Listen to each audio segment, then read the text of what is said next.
el sombrero de copa. Lo único que necesitamos para convertirnos en buenos filósofos es la capacidad de asombro. Sofía dio por sentado que la persona que había escrito las cartas anónimas volvería a ponerse en contacto con ella. Mientras tanto, optó por no decir nada a nadie sobre este asunto. En el instituto le resultaba difícil concentrarse en lo que decía el profesor. Le parecía que solo hablaba de cosas sin importancia. ¿Por qué no hablaba de lo que es el ser humano, o de lo que es el mundo y de cuál fue su origen? Tuvo una sensación que jamás había tenido antes. En el instituto y en todas partes la gente se interesaba solo por cosas más o menos fortuitas. Pero también había algunas cuestiones grandes y difíciles cuyo estudio era mucho más importante que las asignaturas corrientes del colegio. ¿Conocía alguien las respuestas a preguntas de ese tipo? A Sofía, al menos, le parecía más importante pensar en ellas que estudiarse de memoria los verbos irregulares. Cuando sonó la campana al terminar la última clase, salió tan deprisa del patio que Jorun tuvo que correr para alcanzarla. Al cabo de un rato Jorun dijo: ¿Vamos a jugar a las cartas esta tarde? Sofía se encogió de hombros. Creo que ya no me interesa mucho jugar a las cartas. Jorun puso una cara como si se hubiese caído la luna. Ja, ¿no? ¿Quieres que juguemos al bádminton? Sofía mira fijamente al asfalto y luego a su amiga. Creo que tampoco me interesa mucho el bádminton. Pues vale. Sofía detectó una sombra de amargura en la voz de Jorun. ¿Me podrías decir entonces qué es lo que tan de repente es mucho más importante? Sofía negó con la cabeza. Es un secreto. Va. Seguro que te has enamorado. Anduvieron un buen rato sin decir nada. Cuando llegaron al campo de fútbol, Jorun dijo: Cruzo por el campo. Ese era el camino más rápido para Jorun, el que tomaba solo cuando tenía que irse rápidamente a casa para llegar a alguna reunión o al dentista. Sofía se sentía triste por haber herido a su amiga. Pero ¿qué podría haberle contestado? ¿Qué de repente le interesaba tanto quién era y de dónde surge el mundo que no tenía tiempo de jugar al bádminton? ¿Lo habría entendido su amiga? ¿Por qué tenía que ser tan difícil interesarse por las cuestiones más importantes y, de alguna manera, más corrientes de todas? Al abrir el buzón notó que el corazón le latía más deprisa. Al principio, solo encontró una carta del banco V, unos grandes sobres amarillos para su madre. ¡Qué pena! Sofía había esperado ansiosa una nueva carta del remitente desconocido. Al cerrar la puerta de la verja, descubrió su nombre en uno de los sobres grandes. Al dorso, por donde se abría, ponía: Curso de filosofía. Trátese con mucho cuidado. Sofía corrió por el camino de gravilla y dejó su mochila en la escalera, metió las demás cartas bajo el felpudo, salió corriendo al jardín y buscó refugio en el callejón. Ahí tenía que abrir el sobre grande. Shrek vino corriendo detrás, pero no importaba. Sofía estaba segura de que el gato no se chivaría. En el sobre había 3 hojas grandes escritas a máquina y unidas con un clip. Sofía empezó a leer. ¿Qué es la filosofía? Querida Sofía. Muchas personas tienen distintos hobbies. Unas coleccionan monedas antiguas o sellos, a otras les gustan las labores, y otras emplean la mayor parte de su tiempo libre en la práctica de algún deporte. A muchas les gusta también la lectura. Pero lo que leemos es muy variado. Unos leen solo periódicos o cómics, a algunos les gustan las novelas, y otros prefieren libros sobre distintos temas, tales como la astronomía, la fauna o los inventos tecnológicos. Aunque a mí me interesen los caballos o las piedras preciosas, no puedo exigir que todos los demás tengan los mismos intereses que yo. Si sigo con gran interés todas las emisiones deportivas en la televisión, tengo que tolerar que otros opinen que el deporte es aburrido. ¿Hay, no obstante, algo que debería interesar a todo el mundo? ¿Existe algo que concierne a todos los seres humanos, independientemente de quiénes sean o de en qué parte del mundo vivan? Sí, querida Sofía, hay algunas cuestiones que deberían interesar a todo el mundo. Y sobre esas cuestiones trata este curso. ¿Qué es lo más importante en la vida? Si preguntamos a una persona que se encuentra en el límite del hambre, la respuesta será comida. Si dirigimos la misma pregunta a alguien que tiene frío, la respuesta será calor. Y si preguntamos a una persona que se siente sola, la respuesta seguramente será estar con otras personas. Pero con todas esas necesidades cubiertas, ¿hay todavía algo que todo el mundo necesite? Los filósofos opinan que sí. Opinan que el ser humano no vive solo de pan. Es evidente que todo el mundo necesita comer.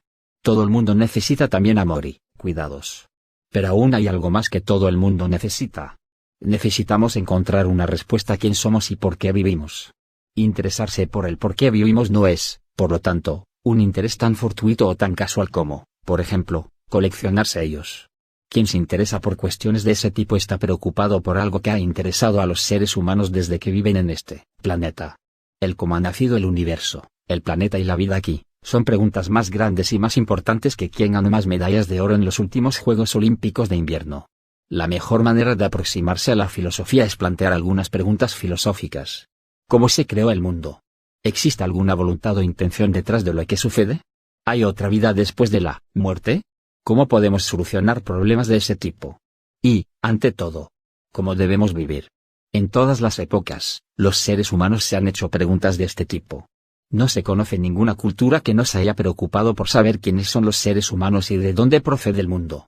En realidad, no son tantas las preguntas filosóficas que podemos hacernos. Ya hemos formulado algunas de las más importantes. No obstante, la historia nos muestra muchas respuestas diferentes a cada una de las preguntas que nos hemos hecho. Vemos, pues, que resulta más fácil hacerse preguntas filosóficas que contestarlas. También hoy en día cada uno tiene que buscar sus propias respuestas a esas mismas preguntas. No se puede consultar una enciclopedia para ver si existe Dios o si hay otra vida después de la muerte. La enciclopedia tampoco nos proporciona una respuesta a cómo debemos vivir. No obstante, a la hora de formar nuestra propia opinión sobre la vida, puede resultar de gran ayuda leer lo que otros han pensado. La búsqueda de la verdad que emprenden los filósofos podría compararse, quizás, con una historia policíaca. Unos opinan que Andersen es el asesino, otros creen que es Nielsen o Jepsen. Cuando se trata de un verdadero misterio policíaco, puede que la policía llegue a descubrirlo algún día. Por otra parte, también puede ocurrir que nunca lleguen a desvelar el misterio. No obstante, el misterio sí tiene una solución. Aunque una pregunta resulte difícil de contestar puede, sin embargo, pensarse que tiene una, y solo una respuesta correcta. O existe una especie de vida, después de la muerte, o no existe. A través de los tiempos, la ciencia ha solucionado muchos antiguos enigmas. Hace mucho era un gran misterio saber cómo era la otra cara de la luna. Cuestiones como esas eran difícilmente discutibles. La respuesta dependía de la imaginación de cada uno. Pero, hoy en día, sabemos con exactitud cómo es la otra cara de la luna. Ya no se puede creer que hay un hombre en la luna, o que la luna es un queso. Uno de los viejos filósofos griegos que vivió hace más de 2000 años pensaba que la filosofía surgió debido al asombro de los seres humanos. Al ser humano le parece tan extraño existir que las preguntas filosóficas surgen por sí solas, opinaba él. Es como cuando contemplamos juegos de magia. No entendemos cómo puede haber ocurrido lo que hemos visto. Y, entonces nos preguntamos justamente eso. ¿Cómo ha podido convertir el prestidigitador un par de pañuelos de seda blanca en un conejo vivo? A muchas personas, el mundo les resulta tan inconcebible como cuando el prestidigitador saca un conejo de ese sombrero de copa que hace un momento estaba completamente vacío. En cuanto al conejo, entendemos que el prestidigitador tiene que habernos engañado. Lo que nos gustaría desvelar es cómo ha conseguido engañarnos. Tratándose del mundo, todo es un poco diferente. Sabemos que el mundo no es trampa ni engaño, pues nosotros mismos andamos por la tierra formando una parte del mismo. En realidad, nosotros somos el conejo blanco que se saca del sombrero de copa. La diferencia entre nosotros y el conejo blanco es simplemente que el conejo no tiene la sensación de participar en un juego de magia. Nosotros somos distintos. Pensamos que participamos en algo misterioso y nos gustaría desvelar ese misterio. Postdata.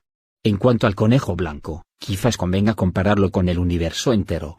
Los que vivimos aquí somos unos bichos minúsculos que vivimos muy dentro de la piel del conejo. Pero los filósofos intentan subirse por encima de esos fines, pelillos para mirar a los ojos al gran prestidigitador. ¿Me sigues, Sofía? Continúa. Sofía estaba agotada. ¿Sí le seguía? No recordaba haber respirado durante toda la lectura. ¿Quién había traído la carta? ¿Quién?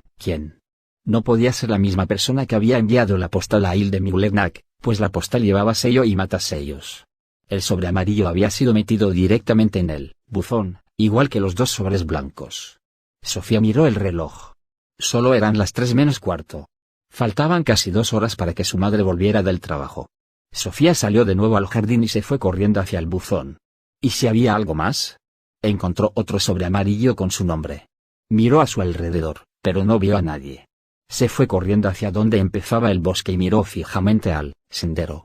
Tampoco ahí se veía un alma. De repente, le pareció oír el crujido de alguna rama en el interior del bosque. No estaba totalmente segura, sería imposible, de todos modos, correr detrás si alguien intentaba escapar.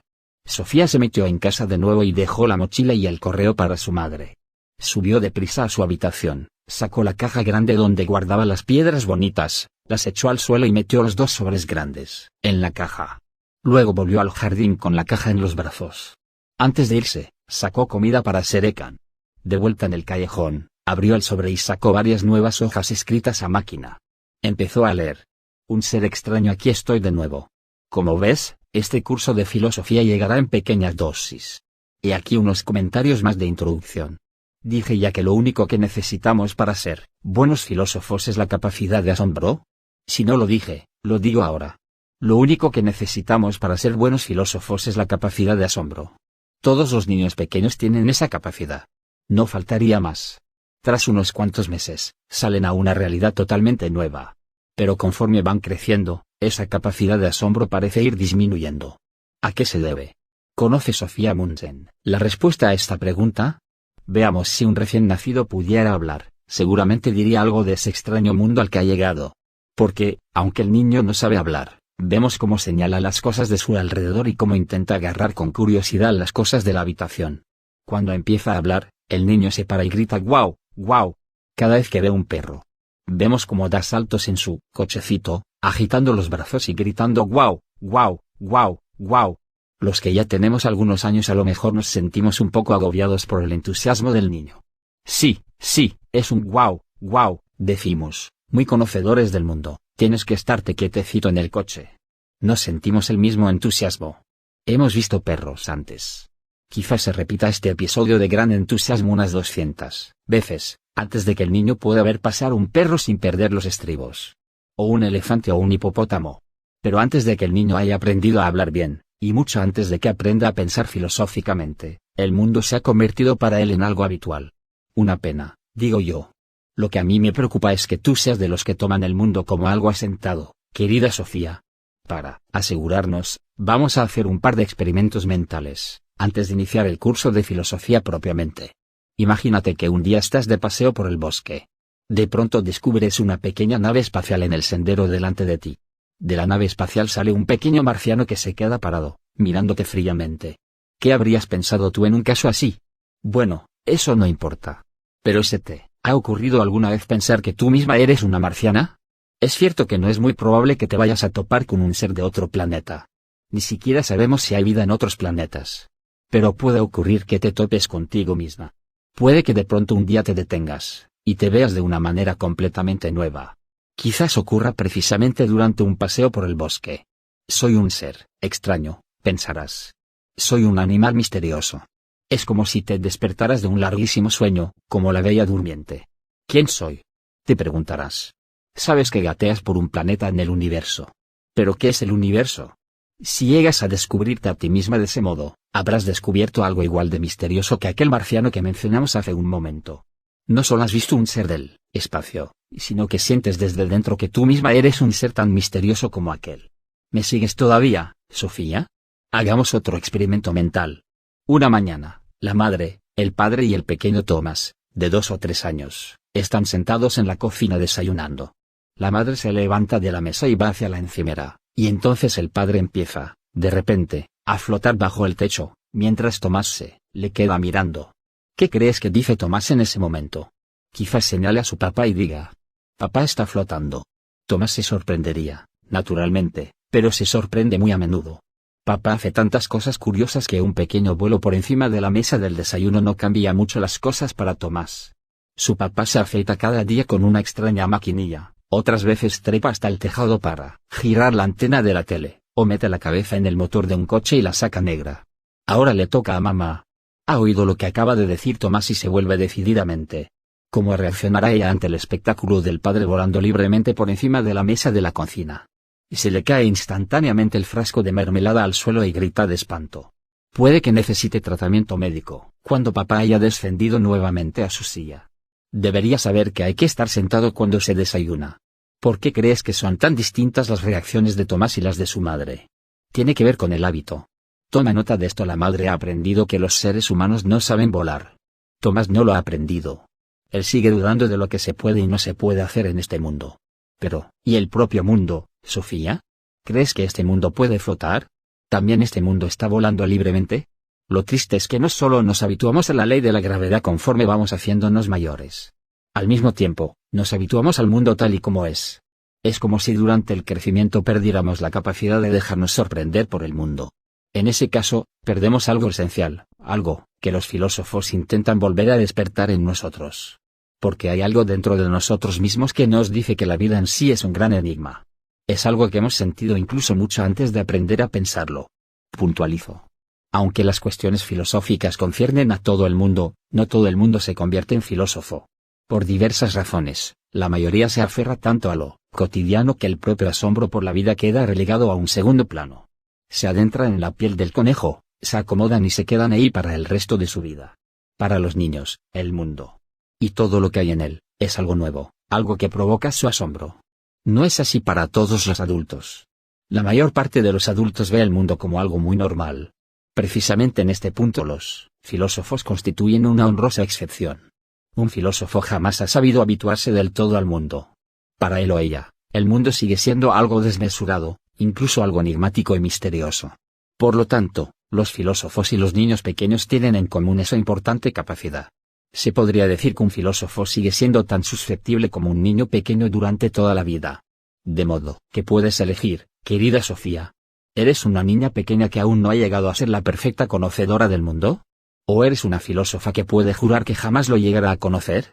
Si simplemente niegas con la cabeza y no te reconoces ni en el niño ni en el filósofo, es porque tú también te has habituado tanto al mundo que te ha dejado de asombrar. En ese caso corres peligro. Por esa razón, recibes este curso de filosofía, es decir, para asegurarnos. No quiero que tú justamente estés entre los indolentes e indiferentes. Quiero que vivas una vida despierta. Recibirás el curso totalmente gratis. Por eso no se te devolverá ningún dinero si no lo terminas. No obstante, si quieres interrumpirlo, tienes todo tu derecho a hacerlo. En ese caso, tendrás que dejarme una señal en el buzón. Una rana viva estaría bien. Tiene que ser algo verde también. De lo contrario, el cartero se asustaría demasiado. Un breve resumen. Se puede sacar un conejo blanco de un sombrero de copa vacío. Dado que se trata de un conejo muy grande, este truco dura muchos miles de millones de años. En el extremo de los finos pelillos de su piel nacen todas las criaturas humanas. De esa manera son capaces de asombrarse por el imposible arte de la magia. Pero conforme se van haciendo mayores, se adentran cada vez más en la piel del conejo, y ahí se quedan. Están tan a gusto y tan cómodos que no se atreven a volver a los finos pelillos de la piel. Solo los filósofos emprenden ese peligroso viaje hacia los límites extremos del idioma y de la existencia. Algunos de ellos se quedan en el camino, pero otros agarran fuertemente a los pelillos de la piel del conejo y gritan a todos los seres sentados cómodamente muy dentro de la suave piel del conejo, comiendo y bebiendo estupendamente. Damas y caballeros, dicen. Flotamos en el vacío. Pero esos seres de dentro de la piel no escuchan a los filósofos. Ja, qué pesados, dicen. Y continúan charlando como antes. Dame la mantequilla. ¿Cómo va la bolsa hoy? ¿A cómo están los tomates? ¿Has oído que Lady espera otro hijo? Cuando la madre de Sofía volvió a casa más tarde, Sofía se encontraba en un estado de shock. La caja con las cartas del misterioso filósofo se encontraban bien guardadas en el callejón. Sofía había intentado empezar a hacer sus deberes, por lo que se quedó pensando y meditando sobre lo que había leído. Había tantas cosas en las que nunca había pensado antes. Ya no era una niña, pero tampoco era del todo adulta. Sofía entendió que ya había empezado a adentrarse en la espesa piel de ese conejo que se había sacado del negro sombrero de copa del universo. Pero el filósofo la había detenido. Él. ¿O sería ella? La había agarrado fuertemente y la había sacado hasta el pelillo de la piel donde había jugado cuando era niña. Y ahí, en el extremo del pelillo, había vuelto a ver el mundo como si lo viera por primera vez. El filósofo la había rescatado, de eso no cabía duda. El desconocido remitente de cartas la había salvado de la indiferencia de la vida cotidiana. Cuando su madre llegó a casa, sobre las 5 de la tarde, Sofía la llevó al salón y la obligó a sentarse en un sillón. «Mamá, ¿no te parece extraño vivir?», empezó. La madre se quedó tan aturdida que no supo qué contestar. Sofía solía estar haciendo los deberes cuando ella volvía del trabajo. «Bueno», dijo. «A veces sí. ¿A veces? Lo que quiero decir es si no te parece extraño que exista un mundo». «Pero, Sofía, no debes hablar así». «¿Por qué no? Entonces, ¿acaso te parece el mundo algo completamente normal?». «Pues claro que lo es. Por regla general, al menos». Sofía entendió que el filósofo tenía razón. Para los adultos, el mundo era algo asentado. Se habían metido de una vez por todas en el sueño cotidiano de la bella durmiente. «Va. Simplemente estás tan habituada al mundo que te ha dejado de asombrar, dijo. ¿Qué dices? Digo que estás demasiado habituada al mundo. Completamente atrofiada, vamos. Sofía, no permito que me hables así. Entonces, lo diré de otra manera. Te has acomodado bien dentro de la piel de ese conejo que acaba de ser sacado del negro sombrero de copa del universo. Y ahora pondrás las patatas a cocer, y luego leerás el periódico, y después de media hora de siesta verás el telediario. El rostro de la madre adquirió un aire de preocupación. Como estaba previsto, se fue a la cocina a poner las patatas a hervir. Al cabo de un rato, volvió a la sala de estar y ahora fue ella la que empujó a Sofía hacia un sillón. Tengo que hablar contigo sobre un asunto, empezó a decir. Por el tono de su voz, Sofía entendió que se trataba de algo serio. ¿No te habrás metido en algo de drogas, hija mía? Sofía se echó a reír, pero entendió por qué esta pregunta había surgido exactamente en esta situación. Estás loca, dijo. Las drogas te atrofian, aún más. Y no se dijo nada más aquella tarde, ni sobre drogas, ni sobre el conejo blanco.